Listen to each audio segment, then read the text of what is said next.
వారాహి గుప్త నవరాత్రుల్లో ఈరోజు 7వ రోజు. ఈరోజు అమ్మవారు మత్స్యాసురుడు అనే రాక్షసుని సంహరించారు. ఈ మత్స్యాసురుడు ఎవరంటే మన మనస్సులో అతి భయంకరమైన ఈర్ష్యాభావాన్ని కలిగించేవాడు. ఈర్ష్యాభావం అనేది ఎదుటివారి విజయాన్ని లేదా ఆర్భాటాన్ని చూసి ఓర్వలేనితనం. ఇది క్రమంగా మన ఆశయాలను, శక్తులను నిర్వీర్యం చేస్తుంది.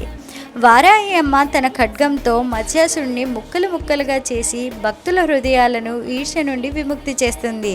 కాబట్టి ఈ రోజున అమ్మవారిని ఎర్రటి గులాబీ పూలతో లేదా కుంకుమతో అర్చన చేయాలి. ఇలా చేయడం వల్ల మన మనస్సుల్లో ప్రేమ, సానుభూతి, సమానత్వం పెరుగుతాయి. కాబట్టి ఆ చల్లని తల్లి అనుగ్రహం ఎప్పటికీ మన మీద ఉండాలని కోరుకుంటున్నాను. ఓం శ్రీ మాత్రే నమః.